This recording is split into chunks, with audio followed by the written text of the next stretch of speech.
Bonsoir à tous, bienvenue sur D8 pour cette nouvelle édition de Voyage au bout de la nuit.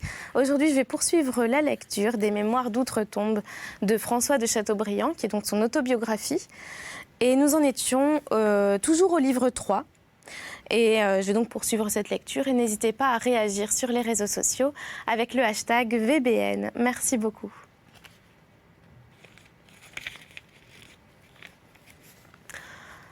La vie que l'on menait à Combourg était bien propre à augmenter l'exaltation de notre âge et de notre caractère.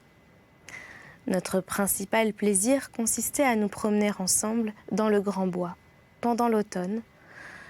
Nous marchions l'un auprès de l'autre, prêtant l'oreille au murmure du vent dans les arbres dépouillés ou au bruit des feuilles séchées que nous traînions sous nos pas. Ce fut dans une de ces promenades que Lucile, m'entendant un jour lui parler avec ravissement de la solitude, me dit « Tu devrais peindre tout cela. » Ce mot est mon histoire. Je me sentis naître à une existence nouvelle. Il me sembla qu'un vide immense se comblait dans mon sein. Je ne sais quel souffle divin passa sur moi, et je me suis mis à bégayer des vers. Comme si c'eût été ma langue naturelle. Jour et nuit, je chantais mes plaisirs, c'est-à-dire mes bois et mes vallons. Je composais alors la petite pièce sur la forêt, forêt silencieuse, que l'on trouve dans mes ouvrages. J'ai écrit longtemps en vers avant d'écrire en prose. Bien qu'à l'époque où je les composais, l'affectation et le mauvais goût de Dora eussent envahi le Parnasse. Monsieur de Fontanes, bon juge en cette matière, disait que j'avais reçu les deux instruments que j'aurais pu aller aussi loin dans la poésie que dans la prose, si je m'étais attachée uniquement à la première. On en peut juger par Moïse. Dans les enchantements de l'inspiration, j'invitais Lucile à m'imiter. Elle me crut, elle se mit de son côté à écrire.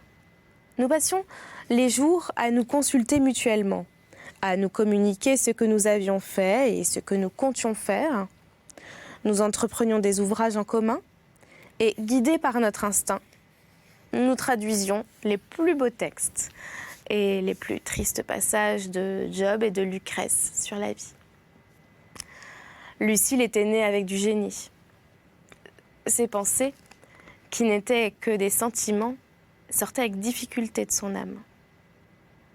Mais quand elle parvenait à les exprimer, il n'y avait rien au-dessus. L'élévation et la douleur faisaient le caractère dominant de ses écrits. Il est impossible de lire ce qu'elle a laissé. Et surtout, ses lettres, sans être bouleversée jusqu'au fond du cœur. Lucile vint à Paris avec moi et ma sœur de Farcy en 1789. Elle fut admirée par tout ce qu'il a connu depuis Monsieur de Malesherbes jusqu'à Chamfort. Après mon émigration, elle se retira en Bretagne, fut jetée dans les cachots, épousa en 1793, pour se soustraire aux persécutions révolutionnaires, le comte de Caude, vieillard qui la laissa veuve après 1 an de mariage. Elle vit aussi mourir ma mère et ma sœur, Julie, qu'elle adorait. À ma rentrée en France, en 1800, elle me rejoignit à Paris. Je ne trouvais rien de changé en elle, si ce n'est que sa mélancolie avait augmenté et qu'elle croyait, comme Rousseau, qu'on s'était ligué pour la persécuter. Toujours attendant et désirant la mort, elle fut enlevée, subitement, par cette mort, qu'elle avait tant appelée. Voici quelques-unes de ses dernières lettres. Je ne les relis jamais, sans me demander pourquoi je traîne encore dans ce monde ma misérable vie. Paris, billet sans date.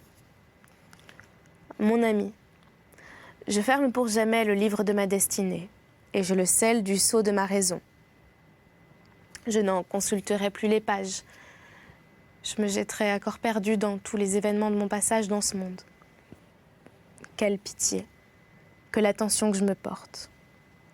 Je ne fais plus qu'un souhait, c'est que le ciel te rende aussi heureux que tu le mérites et que tu continues à juger des hommes d'après ton cœur et non d'après les lumières de ton esprit. Sans doute qu'une pénétration trop attentive est le plus cruel de tous les dons de la nature. Je ne puis te dire combien je suis touchée de ta parfaite et aimable bonté envers moi, et combien je t'aime. Dieu ne peut plus m'affliger qu'en toi. Je le remercie du précieux, bon et cher présent qu'il m'a fait en ta personne et d'avoir conservé ma vie sans tache. Voilà tous mes trésors. Je pourrais prendre pour emblème de ma vie la lune dans un nuage avec cette devise, souvent obscurcie, jamais ternie. Adieu mon ami. Tu seras peut-être étonné du changement, de mon langage.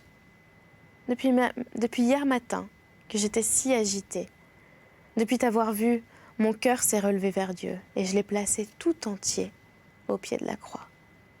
Sa seule et véritable place.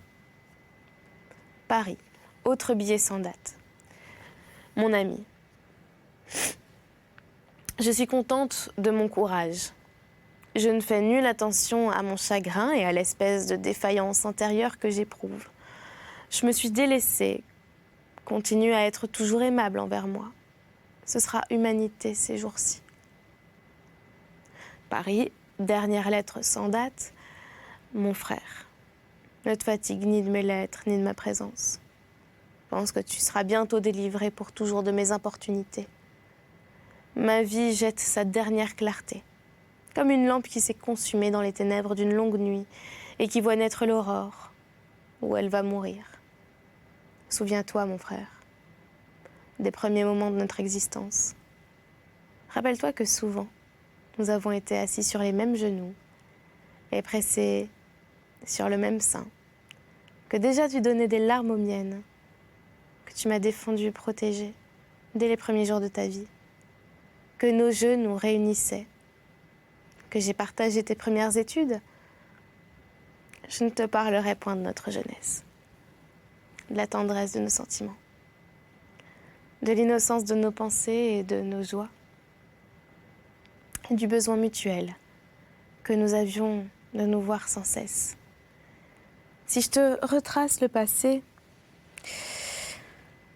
je t'avoue ingénument, mon frère, que c'est pour me faire revivre dans ton cœur.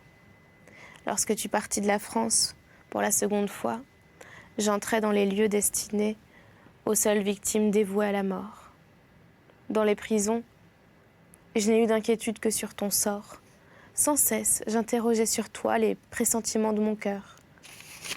Lorsque j'eus recouvré la liberté, au milieu des mots qui vinrent m'accabler, la seule pensée de notre réunion m'a soutenue.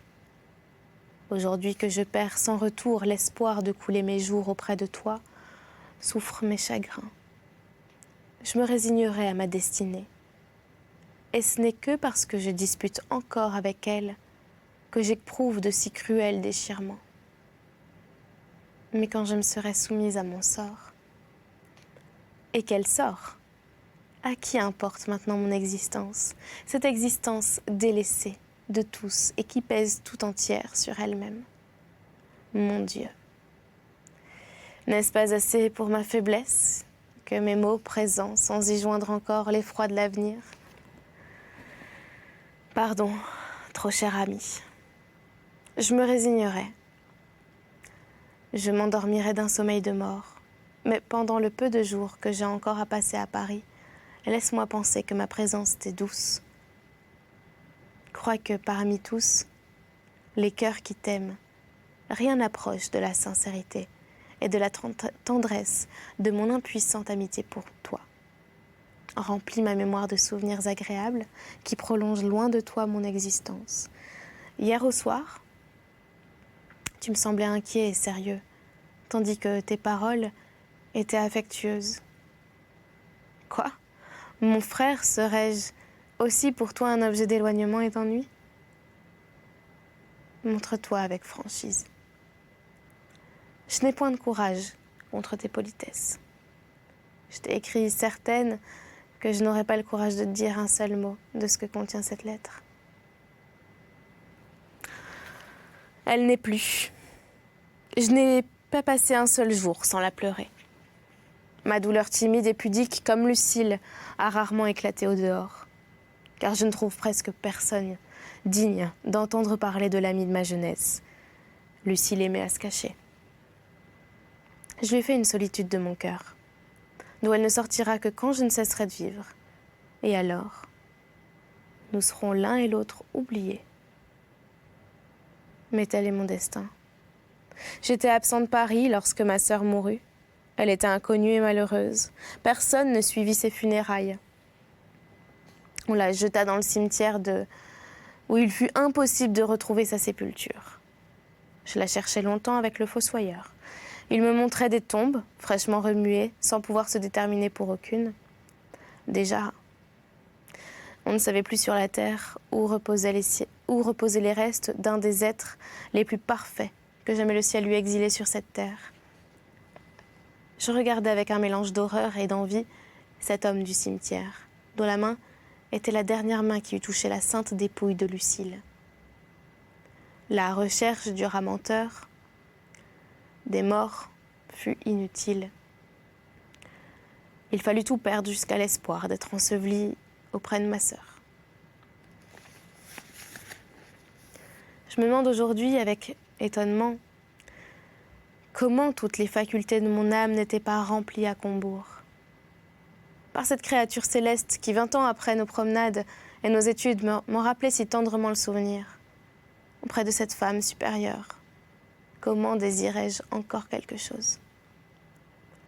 C'est que j'étais fait pour connaître toutes les misères.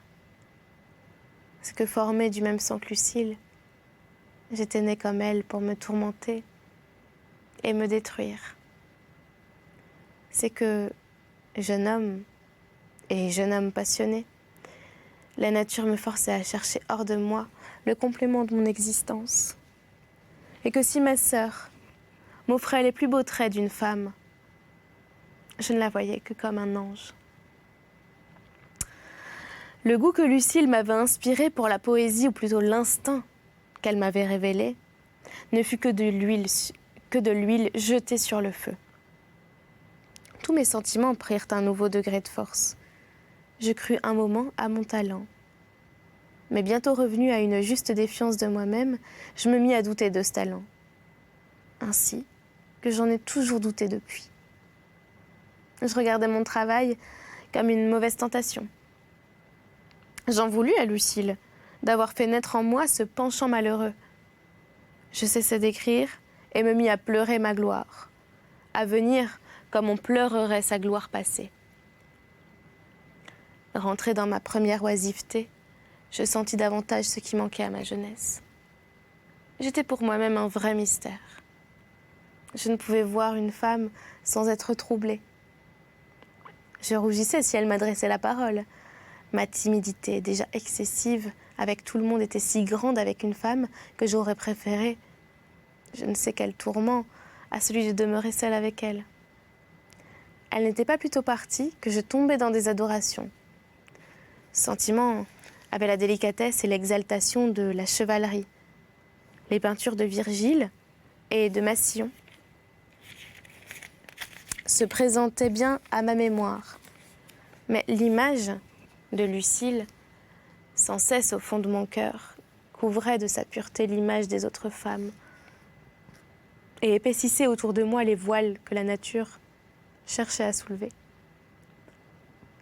Je ne voyais les femmes que comme des êtres faibles et charmants, qui commandaient à la fois mon respect et ma protection. La tendresse fraternelle me trompait sur une tendresse moins désintéressée. Quand on m'aurait livré les plus belles esclaves du sérail, je n'aurais su que leur demander. Le hasard m'éclaira. Un gentilhomme, voisin de la terre de Combourg, était venu passer quelques jours au château avec sa femme, fort jolie. Je ne sais ce qui advint dans le village. On courut à l'une des fenêtres de la grande salle pour regarder. J'arrivai le premier. L'étrangère se précipitait auprès de moi. Je voulus lui céder la place et je me tournai vers elle. Elle me barra le chemin et je me sentis pressée entre elle et la fenêtre. Je ne sus plus ce qui se passait autour de moi. Mais mon air extraordinaire frappa sans doute cette jeune femme, car elle appuya 2 ou 3 fois son sein contre ma poitrine en me demandant d'un air effrayé ce que j'avais. Dès ce moment, j'entrevis que d'aimer et d'être aimée d'une manière qui m'était inconnue devait être la félicité suprême. Si j'avais fait ce que font les autres hommes, si je m'étais attachée à une femme, j'aurais bientôt appris les peines et les plaisirs de la passion dont je portais le germe. Mais tout prenait en moi un caractère extraordinaire. L'ardeur de mon imagination, ma timidité, ma solitude, l'absence des femmes, firent qu'au lieu de me jeter au dehors, je me repliais sur moi-même. Faute d'objets réels, je me créais par la puissance de mes vagues désirs un fantôme qui ne me quitta plus. Je ne sais si l'histoire du cœur humain offre un autre exemple de cette nature. Je me composais donc une femme des traits divers de toutes les femmes que j'avais vues. Elle avait le génie et l'innocence de ma sœur, la tendresse de ma mère, la taille, les cheveux et le sourire de la charmante étrangère qui m'avait pressée contre son sein. Je lui donnais les yeux de telle jeune fille du village, la fraîcheur de telle autre, les portraits des grandes dames du temps de François Ier, d'Henri IV ou de Louis XIV, qui ornaient le salon et m'avaient fourni d'autres traits. Et j'avais dérobé les grâces jusqu'au tableau des Vierges suspendues dans les églises. Cette fille, enchantée, me suivait partout, invisible. Je m'entretenais avec elle comme avec un être réel. Elle variait au gré de ma folie. Tantôt c'était une nymphe coquette, tantôt une Vénus passionnée. Elle était sévère, comme Diane, ou attrayante, comme Hébé. Souvent elle devenait une fée, qui me soumettait la nature. Je me retouchais sans cesse mon tableau. J'enlevais un attrait à ma beauté pour la remplacer par un autre. Puis quand j'avais fait un chef-d'œuvre, j'éparpillais de nouveau toutes les grâces. Ma femme unique se transformait en une multitude de femmes dans lesquelles j'adorais séparément les charmes que j'avais adorés réunis. Pygmalion fut moins amoureux de sa statue. Mon embarras était de plaire à mon idole. Je ne me trouvais rien de ce qu'il fallait pour être aimée. Alors, je me donnais à moi-même ce qui me manquait. Je montais à cheval, comme Castor et Pollux. Je jouais de la lyre, comme Apollon. Mars maniait les armes, avec moins de force et de grâce. J'étais la Hire, Xaintraille, Bayard. Mais quand je venais à me retrouver un pauvre petit gentilhomme obscur, sans gloire, sans beauté, sans talent, qui n'attirait jamais les regards de personne, qui passerait ignoré, qu'aucune femme n'aimerait jamais, je tombais dans une sorte de désespoir et je n'osais plus lever les yeux sur l'image séduisante que j'avais attachée à mes pas. Ce délire dura 2 années entières, pendant lesquelles toutes les facultés de mon âme arrivèrent au plus haut point d'exaltation. Je parlais peu, je ne parlais plus. J'étudiais encore, je jetais là les livres, mon goût pour la solitude redoubla. J'avais tous les symptômes d'une passion violente. Je maigrissais, je ne dormais plus, j'étais distrait, triste, ardent, farouche. Je fuyais jusqu'à ma sœur, à laquelle je ne révélais pas ma folie, car j'avais honte de moi-même. J'étais sérieusement jaloux de l'être que j'avais créé. Dans la crainte de le perdre, je voulais qu'il ne fût connu que de moi. Mes jours s'écoulaient d'une manière sauvage, bizarre, insensée, et pourtant pleine de délices. Il y avait au nord du château une lande semée de grosses pierres. J'allais m'asseoir sur une de ces pierres au soleil couchant. Tout ce qui servait à embellir cette pompe, la cime dorée des bois, les nuages des roses, l'étoile du soir me ramenaient à mes songes. J'aurais voulu jouir de ce spectacle avec l'idéal objet de mes désirs. Je suivais, en pensée, l'astre du jour, dans les régions où il portait la lumière. Je lui donnais ma beauté à conduire pour la présenter avec lui aux hommages de l'univers. Le vent du soir, qui brisait les réseaux tendus par l'insecte sur la pointe des herbes, une alouette de bruyère qui venait se percher sur une pierre à mes côtés, suffisait pour m'arracher à ma rêverie. Je me trouvais seule alors, et je reprenais le chemin du village, le cœur serré et le visage abattu. Les jours d'orage en été Je montais au haut de la grosse tour de l'Ouest. Je voyais les nuages venir lentement des hauteurs de Becherel, envahir les coteaux, la prairie, l'étang. Le roulement du tonnerre sous les combles du château, les torrents de pluie qui tombaient en grondant sur le toit pyramidal des tours, l'éclair qui sillonnait la nuit et faisait paraître des flammes sur les girouettes d'airain, excitait mon enthousiasme. Comme Ismène sur les remparts de Jérusalem, j'appelais l'orage, j'espérais qu'il m'apporterait Armide. Le ciel était-il serein? Je traversais le grand bois, au bout duquel on trouvait des prairies arrosées par un ruisseau et divisées par des haies plantées de saules. J'avais établi un siège comme un nid dans un de ces saules. Là, complètement isolée entre la terre et le ciel, je passais des heures délicieuses avec les fauvettes. Ma nymphe était à mes côtés. J'associais également son image à la beauté de ces nuits d'été, de printemps, toutes remplies de la clarté des étoiles, du chant du rossignol, du murmure des brises et du parfum des fleurs. D'autres fois, je m'enfonçais dans les bois. Je suivais un chemin abandonné, un ruisseau sans nom, un petit oiseau qui voltait, avec sa compagne de buisson en buisson. Le rouge-gorge qui chantait le soir sur un toit de chaume m'attendrissait.